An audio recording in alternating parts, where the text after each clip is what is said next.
मुझे अफसोस है कि जब तहरीक इंसाफ कोई जलसा करती है, जब कोई प्रोग्राम करती है तो वहां दफा 144 लगाती है। मैं पूछना चाहता हूं, लामनिस्टर साहब भी इधर बैठे हैं, आप बताएं कि दफा 144 और फिर आप जो है ना, मुझे बताया गया जो असेंबली की रूल्स हैं, स्पीकर साहब मैं ये पूछना चाहता हूं कि असेंबली की रूल्स हैं कि जब किसी एमएनए को गिरफ्तार किया जाएगा तो सबसे पहले स्पीकर से इजाजत दी जाएगी। तो पंजाब में जो हमारे एमएनए को गिरफ्तार किया गया था, क्या आपके नोटिस में लाया गया? क्या आपसे पूछा गया? क्या इस असेंबली का, क्या ये असेंबली इस तरह चलेगी? उसकी बुनियादी वजह यह है कि स्पीकर साहब आपके ऊपर ज्यादा रिस्पांसिबिलिटी आती है। जब हमारे अपोजिशन लीडर और एमएनए को गेट पे रोका गया, उस वक्त आपको इसके ऊपर भरपूर एक्शन लेना चाहिए था। अगर इसके ऊपर आप एक्शन ना ले तो फिर तो इस असेंबली का कोई वजूद ही नहीं है। ये असेंबली तो मुझे तो अभी लग रहा है कि असेंबली इस तरह लग रही है कि 85 की जो से पहले जो मजलिस शूरा थी उससे भी कमजोर हो गई है। दफा 144 जो है ना जवाब बना के हमें जो है जलसे जुलूस नहीं करने दिया जा रहा। सिंध में हमने जलसा करना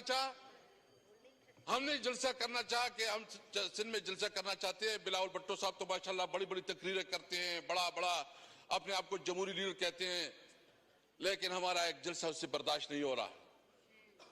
भाई हम कौन सा इलीगल काम कर रहे हैं, हम कौन सा गैर कानूनी काम कर रहे हैं? हम तो पब्लिक तक अपना नुक्ता नजर पहुंचाना चाहते हैं। पीपल पार्टी जलसे करे सिंध में, कराची में कोई मसला नहीं, सिंध में जलसे करे कोई मसला नहीं, तरीके साहब जलसे करे तो उसके ऊपर दफा 144 इजाजत नहीं देती। क्या हम इस मुल्क के शहरी नहीं है? क्या हमारा यह हक नहीं है? क्या आईन और कानून हमें यह हक नहीं देता कि हम अपने मुल्क में अपनी बात लोगों तक पहुंचा सके? हमने तो सिर्फ इतनी बात की है कि जो ये इलेक्शन हुआ है, ये बदतरीन रिग इलेक्शन हुआ है, इसमें अवाम की मैंडेट को बुरी तरह पामाल किया गया है।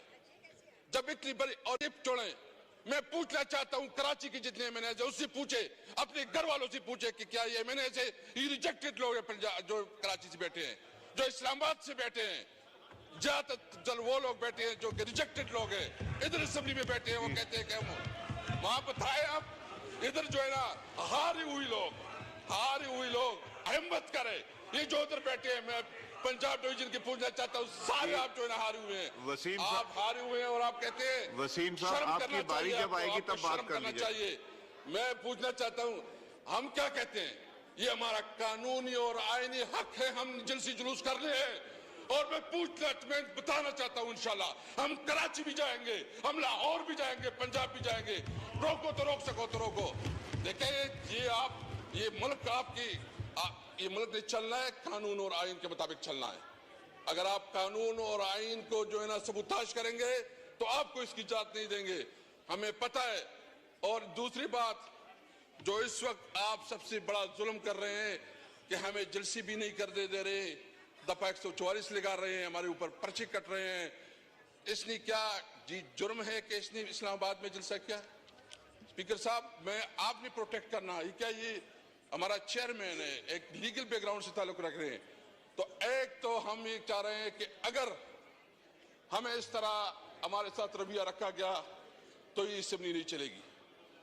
अगर आप हमें बोलने नहीं देते पब्लिक में, हमारे खिलाफ जो है ना जितनी प्रोपेगेंडा किया जा रहा है, और अभी मई का महीना आ रहा है, ये फिर जो 9 मई करेंगे।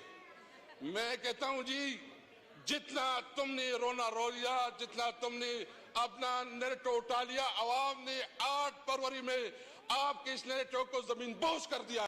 मैं इसलिए कह रहा हूं, ये कौन परेशान कर रहा है? मैं सिर्फ इतना कहना चाहता हूं कि मैं मुतालिबा करता हूं फिर से कि 9 मई के ऊपर जुडिशियल कमीशन बनाया जाए और जो भी रिस्पांसिबल हो उसके खिलाफ एक्शन लिया जाए। हम तो समझते हैं 9 मई मोहसिन नकवी और आईजी पंजाब का ड्रामा है।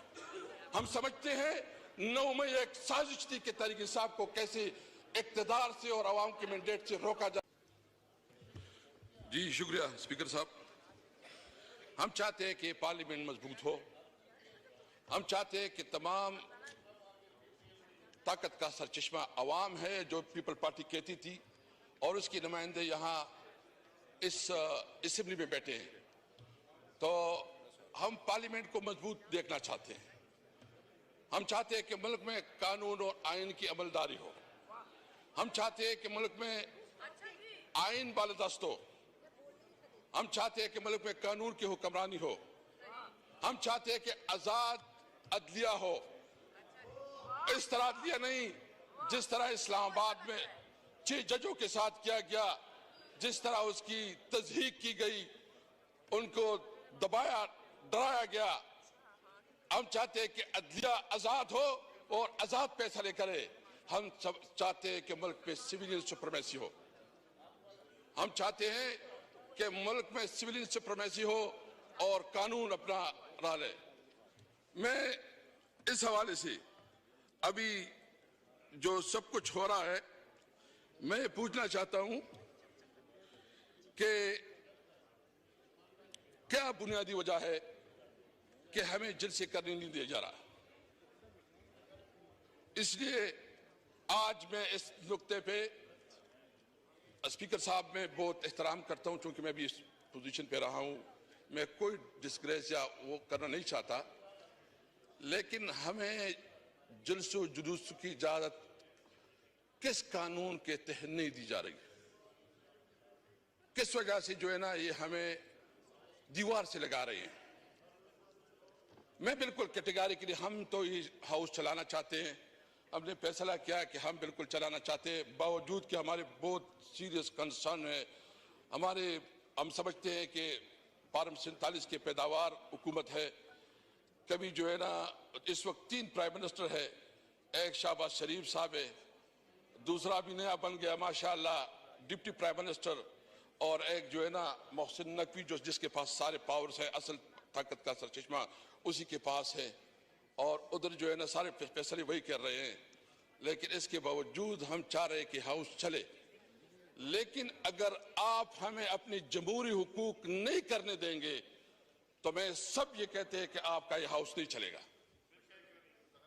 वही करेंगे कि आप कम से कम यहाँ असेंबली में देखेंगे कि हमारे पास जो आप हमारी दीवार से लगा रहे हैं, आप दीवार से लगा रहे हैं, तो फिर हम जो है ना कोई अपोज नहीं करेंगे इंशाअल्लाह ताला।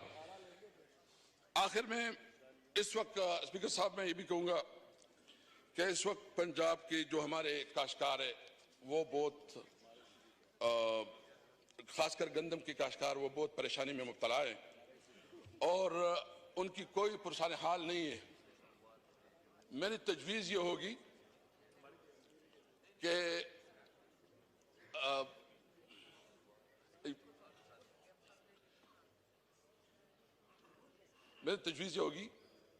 आपको याद होगा तो हमने एक बड़ी एग्रीकल्चर कमेटी बनाई थी।